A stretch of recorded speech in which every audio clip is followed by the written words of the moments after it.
is seen in the little things. A helping hand, a kind word, a grateful heart. In a world where respect is often forgotten, God calls us back to something deeper. Honor rooted in love. Honoring our parents is not just obedience. It is choosing patience, understanding, and appreciation every day. Honor your father and your mother so that you may live long in the land the Lord your God is giving you. When we honor others, we reflect God's love and build homes filled with peace, respect, and joy. How can you show honor and love to your parents or guardians today? Learn the love that honors. Today on Good Morning Pastor.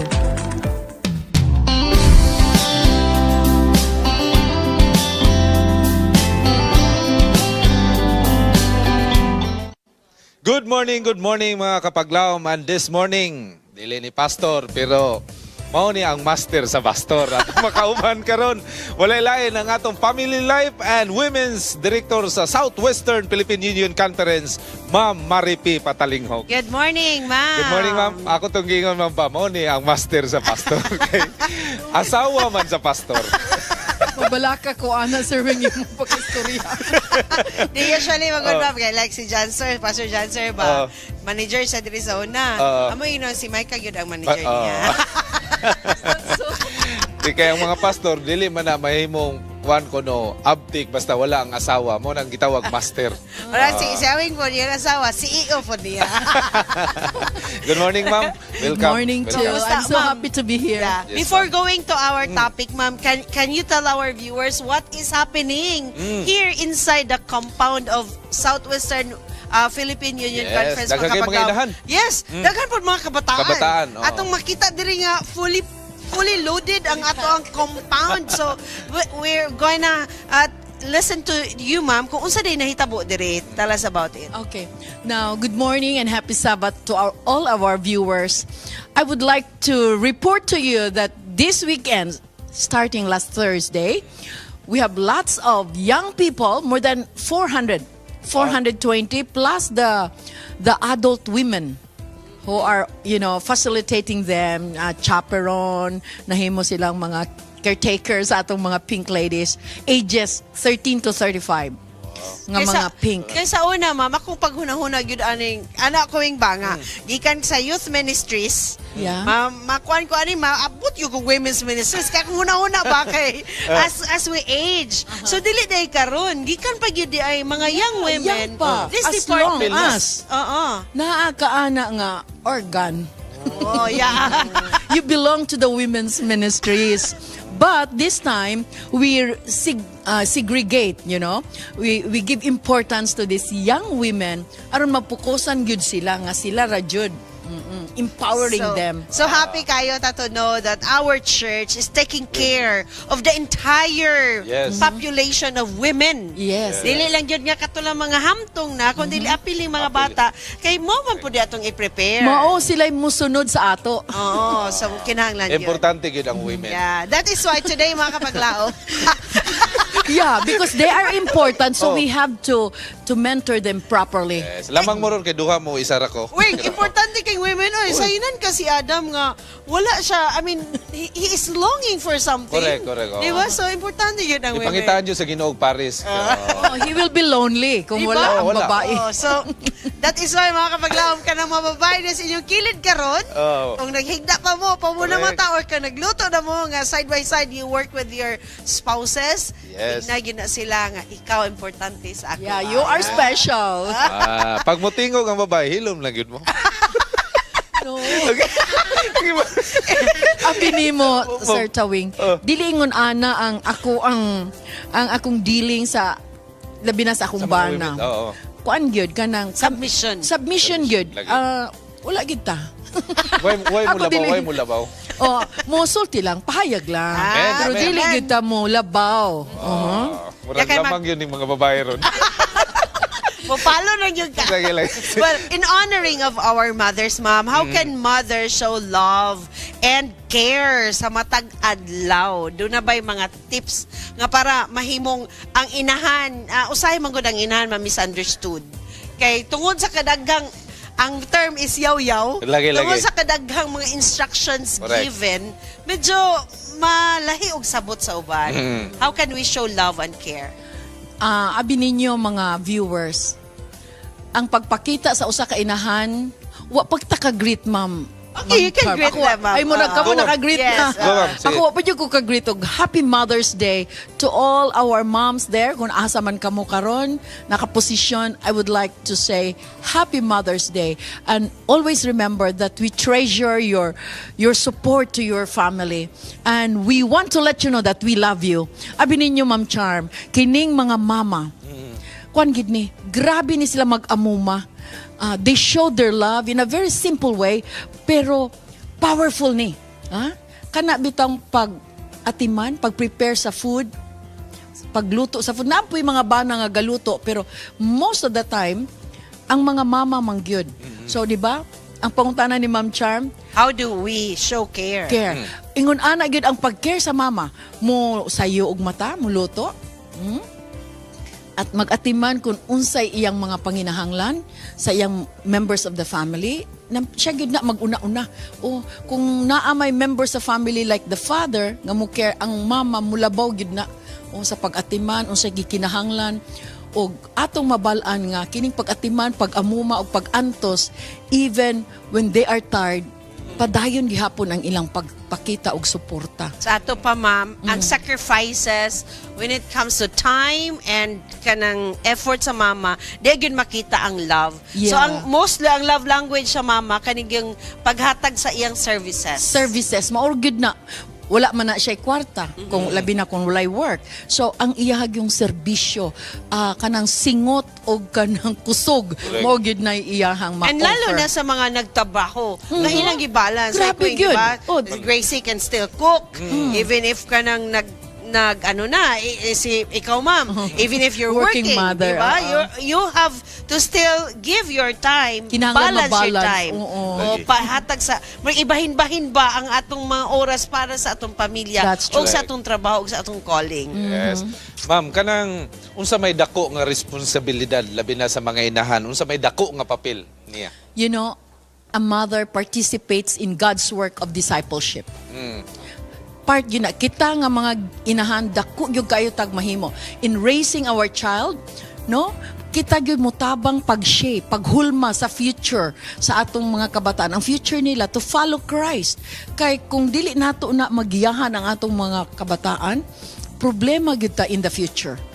Pero naamuman nato na sila sa gagmay pa, even though na ay mga difficulties, pero padayon lang gyud sa pagtudlo aron makabaton sila og kinabuhi nga labing suod gyud sa Ginoo. Kay ingon ang balaang kasulatan, Proverbs 22 verse 6, train up a child in the way we should go. So the home is the first church. First church.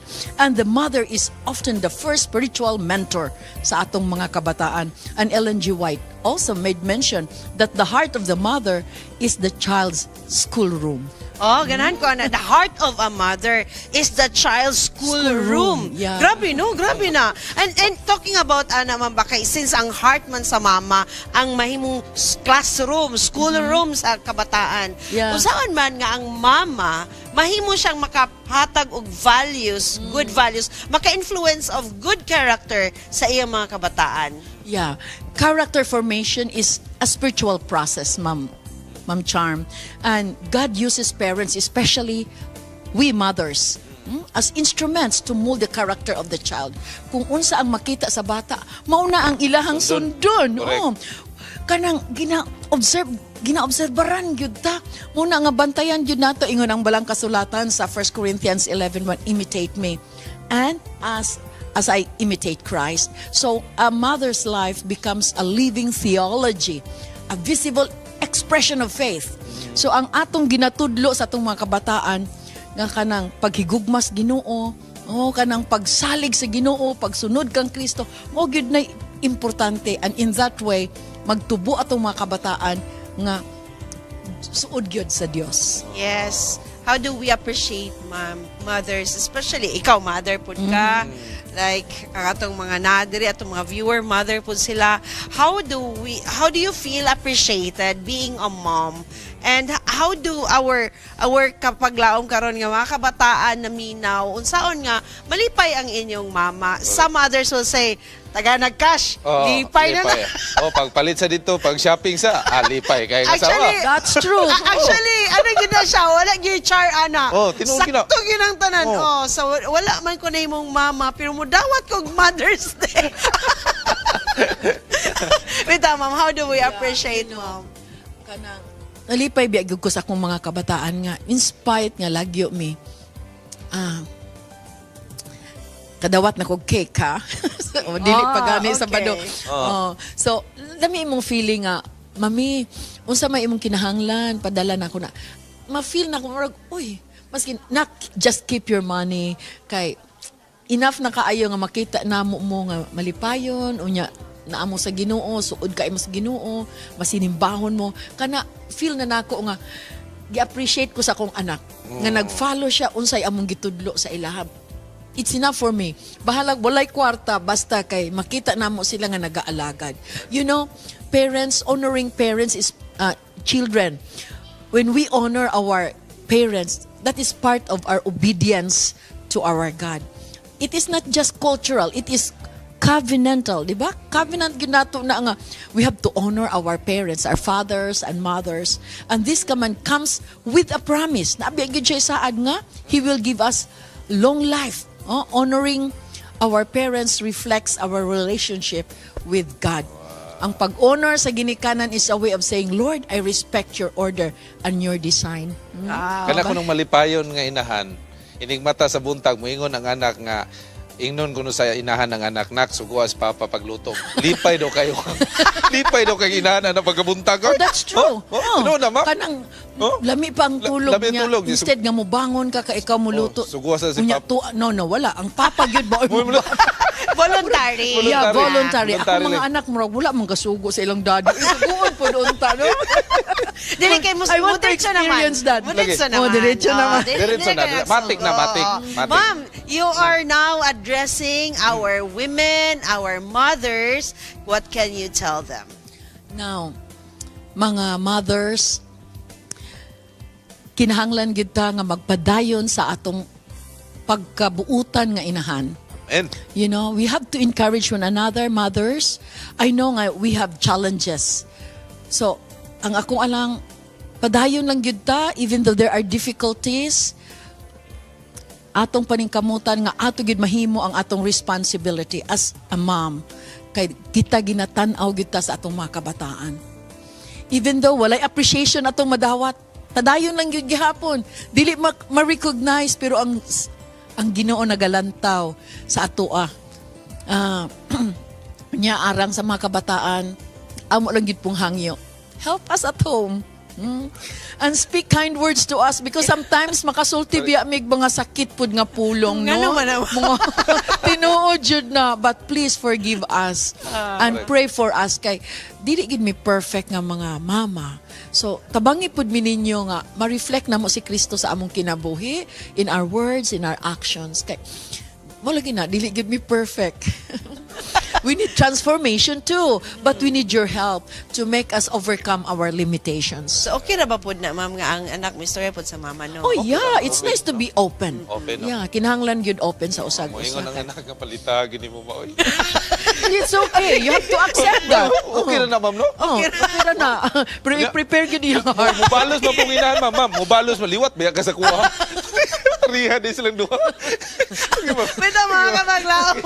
Atong yung iampo ang atong mga inahan, especially po ang atong mga kabataan. So, it takes two to tango. Yes. It takes two to communicate well. It takes na, dili lang ang inahan lang ang istorya, kundi maminaw po. It takes time nga ang mom, ang anak maminaw, pwede po kamo istorya. Open line communication. Yeah, that is very important. Alright. Mga kapaglaw, Thank you, ma'am. speaking of open line communication, ang atong Ginoo samag yun yang gugma sa usa ka inahan. Sacrificial, unconditional, selfless. O kinahanglan ta misturya lang kaniya sa atong gusto ipahinuod kaniya.